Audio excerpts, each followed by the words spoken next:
지난주 또 우리는 말씀을 통해서 교회가 무엇인지에 대한 분명한 하나님의 말씀을 우리는 들었기에 교회가 무엇이냐 그러면 우리는 이렇게 답변을 할 수 있어야 합니다. 하나님께서 구원을 이루시기 위한 목적으로 특별히 구별하여 세운 언약 공동체, covenant community입니다. 구원을 이루시기 위한 목적으로 특별히 구별하여서 세우신 언약 공동체, 그게 여러분 교회입니다. 그래서 그렇게 하나님이 세우신 언약 공동체인 교회를 여러분 반드시 온전히 세우고 또 기필코 우리가 지켜내야 하는 것이 하나가 있습니다. 그게 뭐냐면 거룩함입니다. 여러분. 뭐라고요? 거룩함입니다. 거룩함이라고 하는 건 뭐냐면 겉으로 보이는 교양을 얘기하는 것이 아니고 구별되는 것을 말합니다. set apart라는 말을 들어보셨죠? 그래서 여러분 데살로니가 전서 4장에 보면 하나님의 뜻은 이것이니 너희의 거룩함이라 그러겠죠. 하나님이 우리에게 원하시는 것은요, 세상과 살아가는 방식에 있어서 구별이 되기를 원한다는 겁니다. God set us apart in the way we live. 살아가는 방식에 있어서 달라야 한다는 것입니다. 그러니까 교회만 다니고 세상에 나가서는 세상 사람들이 추구하는 것과 똑같은, 그들이 소망하는 것과 똑같은 방식으로 살아간다면 그것은 온전한 믿는 자, 교회의 모습이 아니다 하는 겁니다. 그런가 하면요, 히브리서 12장 14절에도 말하냐면 모든 사람과 더불어 화평함과 거룩함을 따르라. 이것이 없이는 아무도 주를 보지 못하리라. 그러니까 거룩함이 없으면 하나님을 뵐 수가 없다는 겁니다. 살아가는 방식에 있어서 분명한 구별됨이 없으면 하나님을 만날 수가 없다는 거예요. 무서운 얘기 아닙니까, 여러분? 그래서요, 오늘 본문에 잘 보시면 11절에 하나님이 뭐라고 책망하시냐면 하나님의 백성들이 이방신을 믿는 사람과 결혼을 해가지고 그 하나님의 거룩함을 욕되게 했다라고 책망하고 계십니다. 왜 하나님은 그런 결혼을 막으시는 줄 아십니까, 여러분? 자, 우리 하나님 말씀 신명기 7장 1절에서 4절 한번 보겠습니다. 내 하나님 여호와께서 너를 인도하사 네가 차지할 땅으로 들이시고 내 앞서 여러 민족 곧 너보다 많고 힘이 센 7 족속을 쫓아내실 때에 내 하나님 여호와께서 그들을 내게 넘겨 치게 하시리니 그때에 Deuteronomy chapter 7이에요.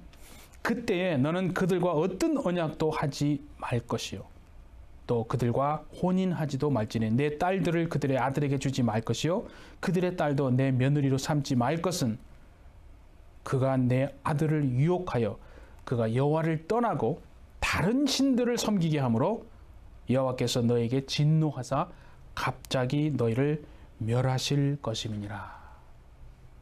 그러니까 여러분, 하나님이 왜 그것을 막으시느냐 하면요, 여호와의 언약을 깨고 하나님과의 한 언약을 깨버리고 이방신과 새로운 언약을 맺는 것이기 때문에 하나님이 그렇게 철저히 막으시는 겁니다.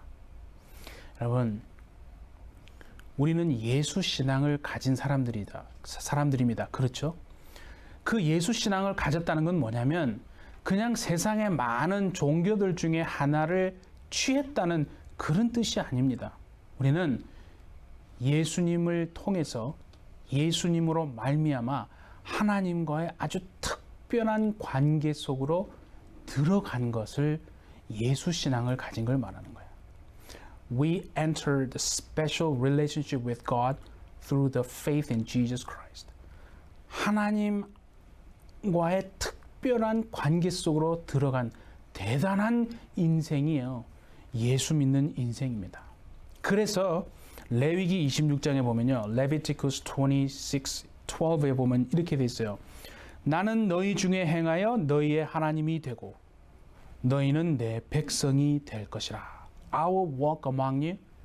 I will be your God and you will be my people.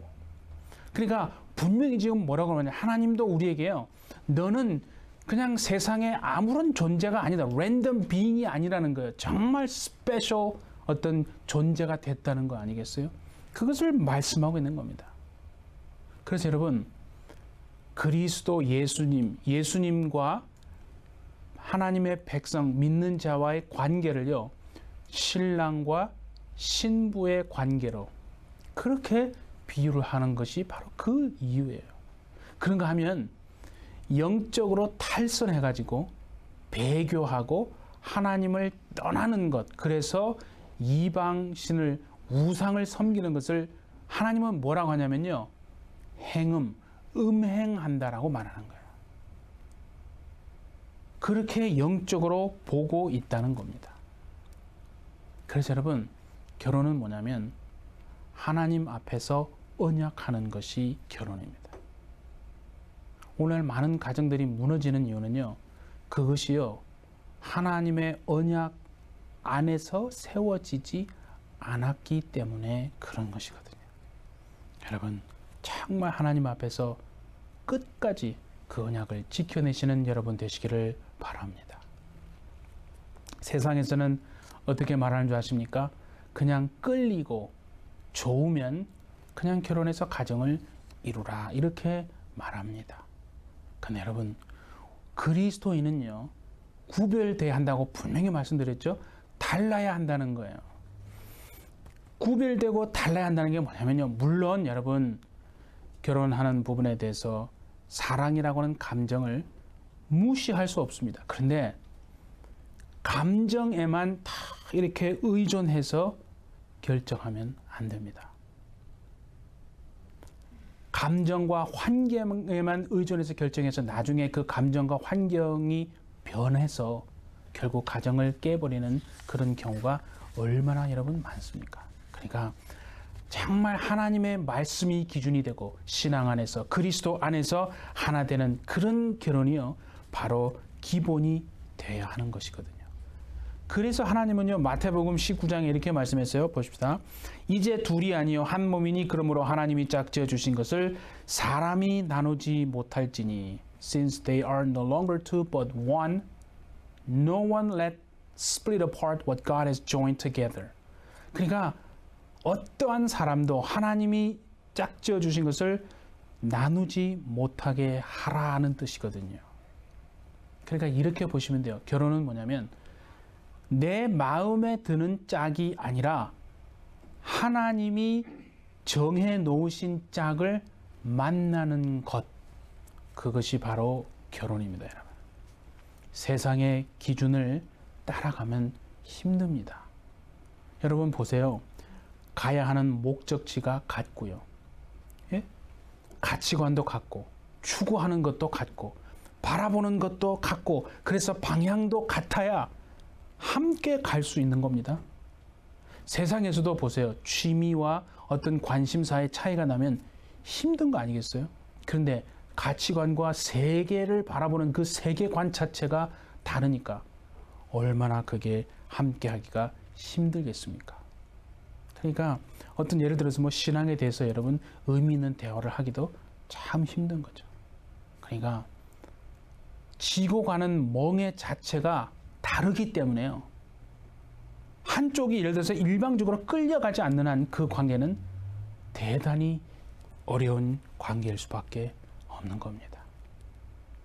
그러면 우리가 질문을 해야 돼요. 하나님 앞에서 과연 하나님은 우리에게 원하시고 하나님이 의도하시는 정말 가정은 어떤 가정인가? 바로요, 거룩함을 이루어서 그 거룩함을 마지막까지 지켜내는 그것을요, 하나님이 가장 기뻐하시는 겁니다. 여러분 이거 아십니까? 행복보다 더 중요한 게 뭐냐면요, 거룩함입니다, 여러분. 그래서 여러분 거룩함을 목숨을 걸고 여러분 지켜내 보십시오. 행복은요, 반드시 따라옵니다. 그런데 사람들은 그렇게 생각 안 합니다. 행복이라고 하는 것에만 집중하고 그것만 생각해서요, 거룩함을 놓쳐버립니다. 그러면 어떻게 되느냐면요, 행복이 사라져 버립니다. 그것이요, 하나님이 말씀하시는 영적인 원리가 그런 거예요. 세상이 뭐라고 하는 거에 대해서 여러분 속으면 안 됩니다. 그래서 오늘 본문에 보면요, 2장 14절에 보면 결혼의 영적인 의미가 무엇인지를 하나님이 정확하게 말씀해 주십니다. 한번 볼까요? 너희는 이르기를 어찌 됨이니까 하는도다. 이는 너와 네가 어려서 맞이한 아내 사이에 여호와께서 증인이 되시기 때문이라. 이는 내 짝이요 너와 사역한 아내로되 네가 그에게 거짓을 행하였도다. 그러니까 뭐 다른 부분은 다 빼더라도요, 뭐냐면 결혼이 뭐냐 그러면 하나님 앞에서 두 사람이 언약을 체결하는 것입니다. Two people make covenant in the presence of God. That is the correct definition of what marriage is all about. 그게 하나님이 보시는 결혼의 영적인 의미입니다, 여러분. 그래서 서로에게 언약을 신실하게 지켜내고 거짓을 행해서는 안 된다라고 말하는 거거든요. 여러분, 우리는 세상의 풍조가 기준이 아니라 하나님이 정해놓으신 기준에 따라서 사는 인생이 되어야 하지 않겠습니까? 네? 그래서요, 이렇게 말할 수 있어요. 건강한 교회는요, healthy church는 어디서 오느냐면요, 건강한 교회는요, 건강한 가정에서부터 시작되어지는 겁니다. 교회에서는 굉장한 일꾼으로 인정받는데 가정에서는 문제 있는 남편이고 문제 있는 아내고 문제 있는 자녀고, 그러면은 여러분 되겠습니까? 그래서요, 이렇게 생각하면 됩니다. 결혼은 뭐냐면 가정이라고 하는 집을 세워 나가는 것입니다. 가정이라고 하는 집을요, 혼자서 세울 수 있습니까? 결단코 안 됩니다. 두 사람이 같이 세워 나가야 합니다. 그런데 여러분 생각해 보세요. 우리가 어떤 건축물을 하나 세우는데도요, 시간이 소요됩니다. 그렇죠? 집 하나를 열어서 멋있는 집을 하나 만든다 생각해 보세요. 하루아침에 뚝딱 안 됩니다. 뭐 6개월, 뭐 엄청 시간이 소요됩니다. 가정이라고 하는 집을 세워서 온전한 가정 되게 하는데 두 사람이 그렇게 하더라도요, 그게 여러분 하루아침에 완성되는 게 아니거든요. 무슨 말이냐면요, 일평생 그렇게 함께 세워 나가야 하는 것입니다. 그게 가정이라는 거예요. 그 살다 보면 비바람을 만납니다. 싸우기도 합니다. 그렇죠? 고통이 있고 어떤 사고가 있고 또 사건도 있습니다. 성경에 보면 뭐 쉴만한 여러분 물가가 있다고 그러는데 인생을 살다 보면 쉴만한 물가만 있는 게 아니지 않습니까? 사망의 정말 그런 골짜기도 만납니다. 너무 힘들면 정말 그만두고 싶다는 생각이 들 정도로 어려움이 있을 수도 있습니다. 그럼에도 불구하고요, 여러분 인내하면서 계속 나아가야 온전한 가정을 세울 수 있는 겁니다. 얼마나 중요한지 모릅니다. 그래서요, 온전한 하나님이 원하시는 정말 아름다운 가정을 세우는 데는요, 반드시 뒷받침돼야 되는 게 있습니다. 그게 영성입니다. 무슨 말이냐면요, 영적인 성숙함을 우리는 끝없이 계속 이루어내 가야 합니다. 그렇지 않으면 그 관계는요, 그 가정은 대단히 어려울 수밖에 없는 겁니다. 여러분, 가정이 힘든 것은요, 상대방 배우자 때문도 자녀 때문도 아닙니다.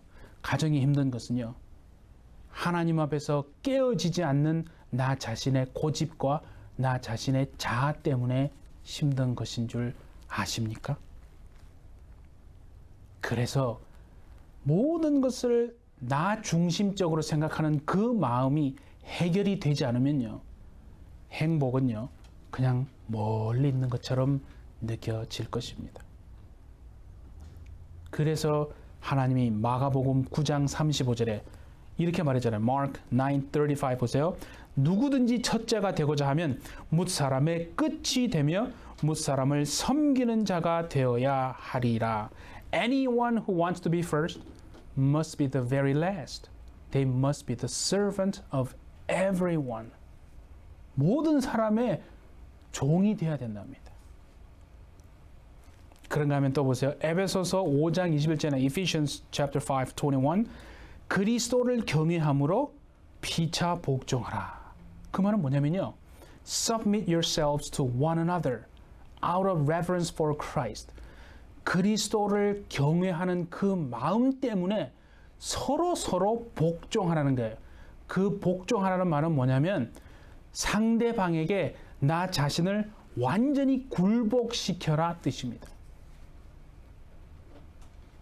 그런 과정이 없기 때문에 가정이 힘든 거고 온전한 가정이 세우기가 참 어려운 겁니다. 그래서 하나님은 이미 다 말씀하셨잖아요. 주님, 그리스도를 경외함으로 나 혼자 복종하는 게 아닙니다. 피차 서로란 뜻입니다. 혼자서는 절대 할 수 없습니다. 그래서 여러분 이거예요. 섬김이라고 하는 것을 가장 먼저 실천해야 되는 곳이 가정인 것을 아십니까? 예, 가정입니다. 고린도전서 14장 1 Corinthians chapter 13 보면요. 하나님은요. 사랑에 대해서 말합니다. 근데 사랑에 대해서 말할 때요. 가장 먼저 뭐라고 하는지 아십니까? 사랑은 오래 참고. 오래 참는 게 사랑이라는 거예요. Love is patient. Love is not just a feeling. 사랑은 그냥 감정이 아니고 오래 참는 겁니다. 인내하는 것이 그게 사랑이라는 겁니다. 그래서 여러분 가정은 뭐냐면 이거예요. 끝없이 실수하는 곳이 가정입니다. 서로 그런가 하면요. 끝없이 용서하는 곳이 가정이 돼야 합니다. 자, 우리 자신에게 한번 그렇게 말해 볼까요? 끝없이 실수해도 끝없이 용서하리라. 한번 자 해보세요. 시작. 끝없이 실수해도 끝없이 용서하리라. 그 누가 됐든 말이에요. 가족이라면 끝없이가 중요한 거예요. 베드로가 그랬잖아요. 주님, 어떤 형제 중에 하나가 나한테 잘못하면 7번 용서할까요? 주님이 뭐라고 그러세요? 70번에 7번이라도 용서하라. 그 말은 끝없이 하라는 거죠. 가족도 아닌데 그렇게 하라고 하면 가정은 어떻게 해서요? 정말 끝없이 하는 겁니다. 자, 그러면 이제는 옆에 분에게 이렇게 한번 합시다. 끊임없이 실수해도 끊임없이 용서합시다. 자, 한번 해봅시다. 시작. 끊임없이 실수해도 끊임없이 용서합시다. 예, 그겁니다. 예. 그러니까 여러분들이 그렇게 결단을 했지만 그거 아세요? 절대로 사람의 힘으로는 그렇게 되어지지 않는다는 겁니다. 그래서 영적인 힘이 뒷받침이 돼야 돼요. 성령께서 주시는 영적인 그 힘이 완전히 서포터가 되지 않으면 절대 그렇게 되지 않습니다. 끝없이 영적인 성숙을 이루어내시는 여러분 되시기를 바랍니다. 네. 그렇게 되면요, 뭐가 되는 줄 아십니까? Spiritual capacity, 영적인 용량이 막 커집니다. It's really important for us to extend spiritual capacity toward each other. 서로에게요, 영적인 capacity를 계속 키워 나가는 것이 대단히 중요한 겁니다. 여러분 그 자동차 아시죠? 자동차에 보면 그 엔진 파워트레인이 있어요. 그걸 배기량이라고 그러잖아요. 그래서 여러분 그 horse power 아시죠? 마력. 그래서 자동차의 그 horse power가 여러분 굉장히 막 마력이 높으면 높을수록 어떻게 돼요? 그 언덕을 쉽게 올라갈 수 있지 않습니까? 근데 마력이 홀스파워가 얼마 안 되면 평지는 갈 수 있어요. 그렇죠? 그런데 이런 막 언덕을 가려고 그러면 막 힘들어요. 막 끙끙대고 이 차가 왜 이렇지? 막 그런 거 아니에요?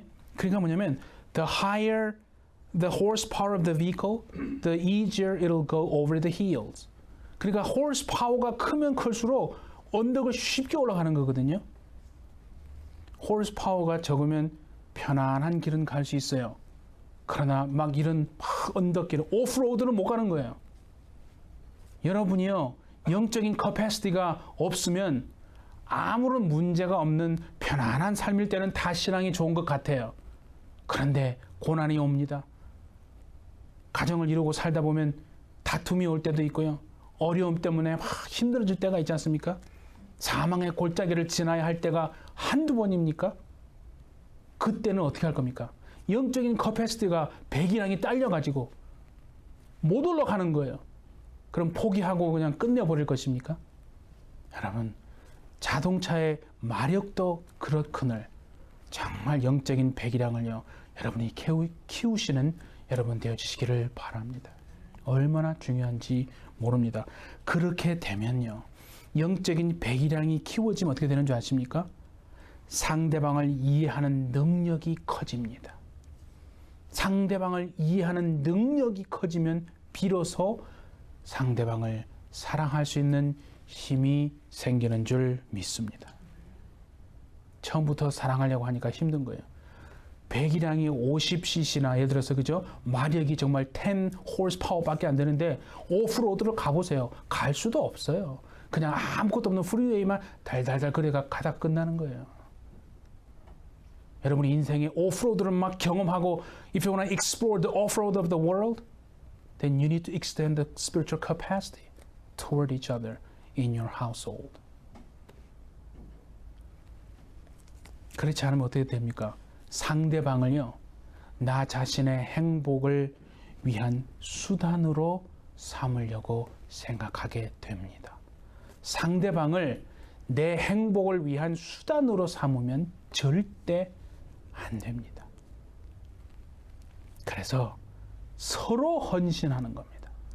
서로 용서하고 서로 사랑하고 서로 존중해야 합니다. 서로 복종해야 합니다. 정말 그런 관계가 되셔서 반드시 기쁨과 행복을 회복하시는 여러분 되시기를 바랍니다. 그래서 전도서 우리 9장 9절 한번 볼까요? 자, 보세요. 내 헛된 평생의 모든 날, 곧 하나님이 해 아래서 내게 주신 모든 헛된 날에 네가 사랑하는 아내와 즐겁게 살지어다. 그것이 네가 평생의 해 아래서 수고하고 얻은 내 몫이니라. 사랑하는 해피처치 여러분, 가정을 살리고 회복하는 것이 하나님이 여러분에게 주신 소명임을 정말 깨달으셔서 2021년은 하나님이 허락하신 그 기쁨과 행복을 반드시 회복하리라 결단하는 여러분 되어주시기를 예수님의 이름으로 축복합니다. 네, 함께 기도하겠습니다. 오늘도 우리에게 말씀하시는 그 하나님의 분명한 음성을 귀로만이 아니라 마음으로 들어서 하나님이 기뻐하시는 가정, 거룩함을 이루어내는 인생 되게 하여 주옵소서. 섬김과 인내가 가정에서부터 실천이 되도록, 그리하여 그리스도를 경외함으로 서로 복종하고 존중하는 일들이 정말 일어나게 주님 역사하여 주시옵소서. 서로를 섬기는 인생, 정말 그런 가정 반드시 회복되게 역사하여 주옵소서. 그리하여 건강한 믿음의 공동체, 교회를 세워나가는 우리 해피처치가 되도록 주여 은혜를 부어 주옵소서. 감사하오며 예수님의 이름으로 기도하옵나이다. 아멘.